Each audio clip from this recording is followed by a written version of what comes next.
तो बच्चों देखो, चुंबकीय बलागुण के हमने क्वेश्चन किए थे। इसका एक और इम्पोर्टेंट क्वेश्चन ले रहा हूँ। पहले क्वेश्चन बोल लेता हूँ, ठीक है। तो देखो, इस बार हमको दे रखा है कि जो एक्स वाई तल है वो तो क्षैतिज तल है और जेड ऊर्ध्वाधर अक्ष है। अब देखो, अब हमको दे रखा है कि इधर हमने कोई धारावाही आयताकार फ्रेम रखी है, मतलब धारावाही आयताकार लूप रखा है जिसकी लंबाई L, चौड़ाई B और I धारा पूरा चक्कर लगा रही है, मतलब इसको एक कंप्लीट धारावाही लूप बोल सकते हैं, ठीक है। उसके बाद इस फ्रेम का वायर समरूप है और उसकी द्रव्यमान प्रति लंबाई लैम्डा है, तो द्रव्यमान बराबर लैम्डा इंटू लंबाई हो जाएगा, ठीक है। देखो, हमको दे रखा है कि ये जो फ्रेम है इसको हमने z अक्ष पर माउंट कर दिया है, मतलब ये जो फ्रेम है वो इस z अक्ष के सापेक्ष घूमने के लिए स्वतंत्र है। जैसे दरवाजा होता है ना, दरवाजा भी इस ऊर्ध्वाधर अक्ष से सापेक्ष घूम सकता है, वैसे इसको भी एक दरवाजे के टाइप से मानना है ना। और ये इस ऊर्ध्वाधर या z अक्ष सापेक्ष ऐसे घूमने के लिए स्वतंत्र है, ठीक है। अब देखो, इस फ्रेम को हमने इस z अक्ष में माउंट कर दिया है और हमको दे रखा है कि इसका आधार जो है वो क्षैतिज तल में तो है लेकिन y अक्ष से 53 डिग्री कोण पर है। चित्र में दिख रहा है ना। तो इसका आधार क्षैतिज तल में तो है लेकिन y अक्ष से 53 डिग्री कोण पर है। अब देखो, इस पूरे सिस्टम पर समरूप चुंबकीय क्षेत्र B लगा है जो कि प्योरली y दिशा में है और अब इस लूप को इस स्थिति से छोड़ दिया है। तो छोड़ने के जस्ट बाद इस लूप पर लगने वाला बलागुण कितना होगा और प्रारंभिक कोणीय त्वरण कितना होगा वो देखना है। और उसके बाद हमको बलागुण की दिशा पूछी है, मतलब हमको पूछा है कि छोड़ने पर ये फ्रेम या दरवाजा इस एक्स अक्ष की ओर घूमेगा या इस वाई अक्ष की ओर घूमेगा, ये देखना। स्टार्ट करते हैं, ठीक है। तो एक धारावाही लूप है जिसको जेड अक्ष पर माउंट कर दिया, मतलब घूमने के लिए फ्री है ना। अब समरूप चुंबकीय क्षेत्र लगा दिया है। प्रारंभ में इस पर लगने वाला चुंबकीय बलागुण कितना होगा वो देखना है, ठीक है। तो बस यहाँ भी हम डायरेक्ट फॉर्मूला यूज कर सकते हैं ना। तो हमको अच्छे पता है कि इस बार भी समरूप चुंबकीय क्षेत्र में धारावाही लूप रखा हुआ है और हमको डायरेक्ट पता है कि समरूप चुंबकीय क्षेत्र में कोई कंप्लीट धारावाही लूप रखें तो इस पर लगने वाला चुंबकीय बलागुण कितना होता है, NIAB sin थीटा, है ना। बस इस फॉर्मूले में सबसे मेन चीज है कि इसमें थीटा कितना होगा वो देखना है। तो मैंने चमका कर बताया था कि इस सॉरी मैंने चमका कर बताया था कि इस फॉर्मूले में थीटा इस बाह्य चुंबकीय क्षेत्र का सतह के साथ नहीं, थीटा बाह्य चुंबकीय क्षेत्र का अभिलंब या एरिया वेक्टर के साथ कोण है। तो देखो, लगाया गया बाह्य चुंबकीय क्षेत्र तो इस दिशा में है, लेकिन अब हमको देखना है कि इस धारावाही लूप का अभिलंब या एरिया वेक्टर कैसा होगा वो देखना है। तो इतना तो हमको पता है ना। इतना तो हमको पता है कि क्षेत्रफल सदिश सॉरी इतना हमको पता है कि क्षेत्रफल सदिश या एरिया वेक्टर तल के लंबवत होता है, लेकिन लंबवत रूप से बाहर भी हो सकता है और अंदर भी हो सकता है ना। हमको पता है कि एरिया वेक्टर तल के लंबवत होता है, ऐसा बनाया था, ठीक। हमको पता है कि एरिया वेक्टर तल के है ना सतह के अभिलंबवत होता है, लेकिन ये अभिलंबित रूप से बाहर भी हो सकता है और अंदर भी हो सकता है। इन दोनों में से कौन सा होगा उसके लिए अब राइट हैंड रूल लगाएंगे। तो बस वही लूप में धरा इस दिशा में घूम रही है ना, धरा की दिशा में अंगुलियां मोड़ेंगे तो अंगूठा एरिया वेक्टर की दिशा को बताता है ना। तो धरा की दिशा में अंगुलियां मोड़ेंगे तो अंगूठा इधर आ रहा है, मतलब कंफर्म पता चल गया कि इस लूप का एरिया वेक्टर तल के लंबवत तो होगा लेकिन लंबवत रूप से बाहर की ओर होगा। बस अब हम थीटा निकाल सकते हैं ना। तो हमको अच्छे पता है कि थीटा क्या होता है, इस बाह्य चुंबकीय क्षेत्र का अभिलंब या एरिया वेक्टर के साथ कोण। तो बस अब तो कोई छोटा बच्चा ही बता सकता है। एक बताओ, बाह्य चुंबकीय क्षेत्र इस दिशा में है और जो एरिया वेक्टर होगा तल के लंबवत इस दिशा में, तो साफ साफ दिख रहा है कि बताओ ये कोण 53 डिग्री है, ये कोण 90 डिग्री है। तो बताओ चुंबकीय क्षेत्र का एरिया वेक्टर के साथ कुल कोण कितना होगा, 90 + 53 डिग्री।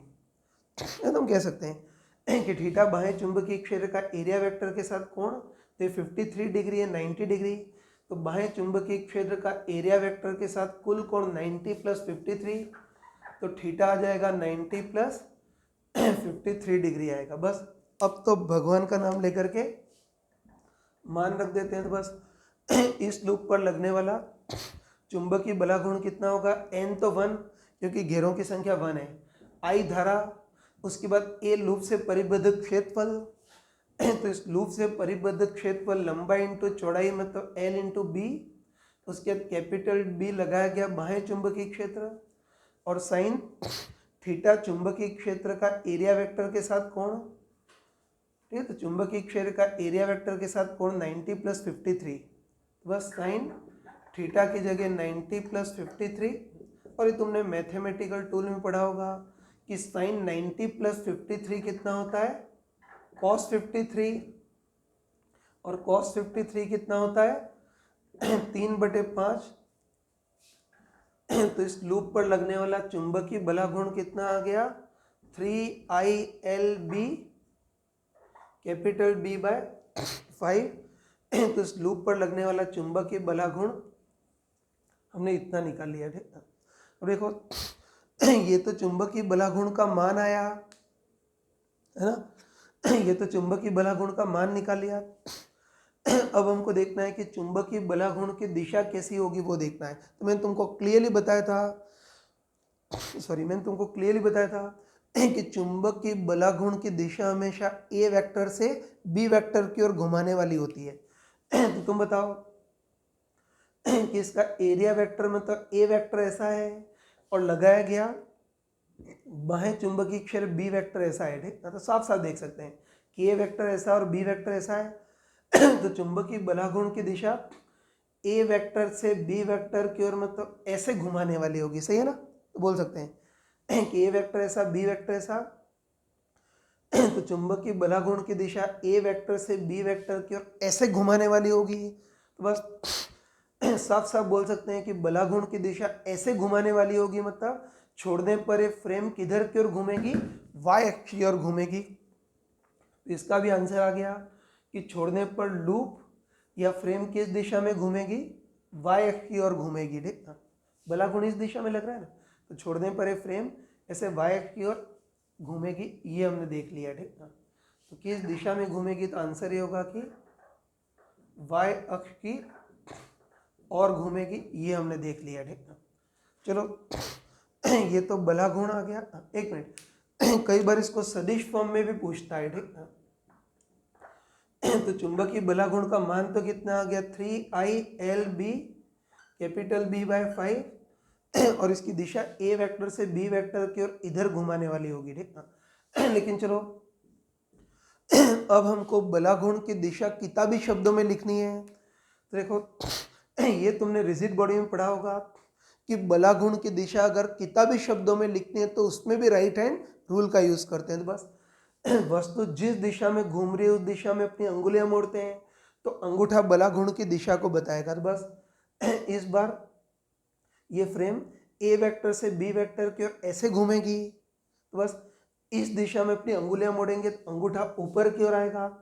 तो बलाघूर्ण की दिशा अक्षीय रूप से ऊपर की ओर होगी, मतलब जेड दिशा में होगी, जिसको वेक्टर में के कैप से प्रदर्शित कर सकते हैं। बस ये आ गया, बाकी हमको तो बलाघूर्ण से मान से मतलब है, तो मान इतना आ गया, बस बलाघूर्ण इतना आ गया। तो प्रारंभ में इसका कोणीय त्वरण कितना होगा वो देखना है। तो बस तुम आराम से बताओ कि न्यूटन सेकेंड नियम लगा सकते हैं ना। तो बताओ न्यूटन सेकेंड नियम के अनुसार जैसे परिणामी बल को खोल करके हम द्रव्यमान इंटू त्वरण लिखते थे, वैसे परिणामी बलाघूर्ण को हम क्या लिख सकते हैं, I इंटू एल्फा लिख सकते हैं। I को उधर ट्रांसफर करेंगे तो कोणीय त्वरण एल्फा कितना आ गया, 3ILB कैपिटल B/5I। तो कोणीय त्वरण इतना हो गया, जहां I क्या होगा, इस z अक्ष के सापेक्ष इस फ्रेम का कुल जड़त्वाघूर्ण। तो बस अब हमको I निकालना है। मतलब हमको देखना है कि z अक्ष के सापेक्ष इस पूरी आयताकार फ्रेम का कुल जड़त्वाघूर्ण कितना होगा वो देखना है। बस अब अपने रिजिड बॉडी के कंसेप्ट यूज करेंगे। देखो जड़त्वाघूर्ण के पहले, इस जड़त्वाघूर्ण से पहले प्रत्येक वायर का द्रव्यमान कितना होगा वो देख लेते हैं। तो हमको दे रखा है कि इस वायर का रेखीय द्रव्यमान घनत्व द्रव्यमान प्रति लंबाई लैम्डा है। तो बताओ लंबाई को उधर ट्रांसफर करें तो प्रत्येक वायर का द्रव्यमान कितना होगा, लैम्डा इंटू लंबाई। तो ये जो वायर है उसका द्रव्यमान लैम्डा इंटू लंबाई एल, इस वायर का भी द्रव्यमान लैम्डा इंटू एल, ये जो वायर है उसका द्रव्यमान कितना होगा, लैम्डा इंटू इसकी चौड़ाई बी, और इस वायर का भी द्रव्यमान लैम्डा इंटू बी। बस अब हमको देखना है कि z अक्ष पे इस पूरी फ्रेम का कुल जड़त्वाघूर्ण देखना है। तो बस वही कि इस z अक्ष, बताओ z अक्ष पर ही माउंट किया है ना, मतलब फ्रेम z अक्ष सापेक्ष ही घूमेगी। तो बस z अक्ष सापेक्ष प्रत्येक वायर का जड़त्वाघूर्ण लिख देंगे और सबको रुपए पैसे के टाइप से जोड़ देंगे। चलो सबसे पहले बताओ कि z अक्ष से सापेक्ष इस वायर का तो जड़त्वाघूर्ण बिल्कुल जीरो। बताओ ये जो वायर है वो तो z अक्ष पर ही उपस्थित है, तो इस वायर की z अक्ष से लंबवत दूरी जीरो, इसे z अक्ष से सापेक्ष इस वाले वायर का तो जड़त्वाघूर्ण जीरो। अब z अक्ष से सापेक्ष इस वायर का जड़त्वाघूर्ण देखना है। तो बताओ इस वायर के लिए z अक्ष कौन सा है, सिरे वाला अक्ष है। और ये तुमने 11th में पढ़ा होगा कि सिरे वाले अक्ष से सापेक्ष किसी छड़ का जड़त्वाघूर्ण कितना होता है, ml²/3। तो z अक्ष से सापेक्ष इस छड़ का जड़त्वाघूर्ण ml²/3, m की जगह लैम्डा एल, फिर l²/3 इतना। और बताओ z अक्ष से सापेक्ष इस छड़ का जड़त्वाघूर्ण इतना हो गया, तो सिमेट्रिकली इस छड़ का भी जड़त्वाघूर्ण उतना ही होगा, मतलब ml²/3 होगा। ठीक है। और चलो अब z अक्ष से सापेक्ष इस छड़ का जड़त्वाघूर्ण देखते हैं। तो तुम आराम से बताओ कि ये जो छड़ है वो तो z अक्ष के समानांतर है ना, कि ये जो छड़ है वो z अक्ष के समानांतर है, तो इसकी तो प्रत्येक बिंदु की z अक्ष से लंबवत दूरी l ही होगी। तो तब इसके तो प्रत्येक पार्टिकल का z अक्ष सापेक्ष जड़त्वाघूर्ण ml² उतना ही होगा। तो z अक्ष सापेक्ष इस छड़ का तो जड़त्वाघूर्ण simply m total into l²। तो m टोटल इसका द्रव्यमान lambda into B into l² इतना आ गया। तो बस z अक्ष सापेक्ष प्रत्येक का जड़त्वाघूर्ण लिख दिया, तो कुल जड़त्वाघूर्ण के लिए सबको रुपए पैसे के टाइप से जोड़ देंगे। तो कुल जड़त्वाघूर्ण तुम यहाँ से निकाल सकते हो। तो बस इससे कोणीय त्वरण अल्फा भी आ गया। ये कर सकते हो। एक और चीज़ यार कि मैंने क्लास में तुमको क्लियरली बताया था कि समरूप चुंबकीय क्षेत्र में कोई फ्रेम रखी हो तो उस पर चुंबकीय बलाघूर्ण NIAB sin थीटा होता है ना, लेकिन बताओ ये बलाघूर्ण किस अक्ष से सापेक्ष होता है। ये तो मैंने क्लियरली बताया था कि ये बलाघूर्ण किस अक्ष सापेक्ष होता है, प्रत्येक ऊर्ध्वाधर अक्ष सापेक्ष बलाघूर्ण उतना ही होगा। लेकिन मैंने पहले ही बताया था कि ये जो चुंबकीय बलाघूर्ण है वो बल युग्म के कारण उत्पन्न होता है, और बस बल युग्म के कारण उत्पन्न होता है, इसलिए प्रत्येक ऊर्ध्वाधर अक्ष सापेक्ष जड़त्वाघूर्ण समान होगा, उतना के उतना ही होगा। इसलिए ये बलाघूर्ण किस अक्ष से सापेक्ष डिफाइन नहीं है, प्रत्येक ऊर्ध्वाधर अक्ष सापेक्ष उतना ही होगा। मतलब फ्रेम को इस ऊर्ध्वाधर अक्ष पर माउंट कर दें तब भी जड़त्वाघूर्ण, तब भी बलाघूर्ण NIAB sin थीटा। अगर इसको बीच वाले अक्ष सापेक्ष माउंट करें तब भी उतना ही होगा, और इस वाले अक्ष पर माउंट करें तब भी बलाघूर्ण उतना ही होगा, क्योंकि बलाघूर्ण बल युग्म के कारण उत्पन्न हो रहा है। इसलिए प्रत्येक ऊर्ध्वाधर अक्ष सापेक्ष बलाघूर्ण उतना के उतना ही होगा। अब ये तो हमने कर लिया। एक लास्ट क्वेश्चन और पूछा जाता है, तो जैसे हमने इस फ्रेम को इस स्थिति में छोड़ दिया है, छोड़ने पर ये मुक्त रूप से घूमती हुई y अक्ष की ओर घूमेगी। बस लास्ट पार्ट ये पूछता है कि जब फ्रेम 53 डिग्री कोण घूम करके y अक्ष के समानांतर आ जाएगी तब उसका कोणीय वेग कितना होगा वो देखना है। तो बस तुम आराम से बताओ कि एक तो इस फ्रेम को छोड़ दिया हमने तो मुक्त रूप से गति कर रही है और घर्षण जैसा कोई असंरक्षित बल नहीं है, तो बस सिंपली यहाँ से लेकर के यहाँ तक हम ऊर्जा संरक्षण लगा देंगे। लेकिन अभी लूप की स्थितिज ऊर्जा नहीं पड़ी है, इसलिए ये ऊर्जा संरक्षण वाला पार्ट हम अगले एग्जाम्पल में करेंगे। अभी हम यहीं तक कर रहे हैं।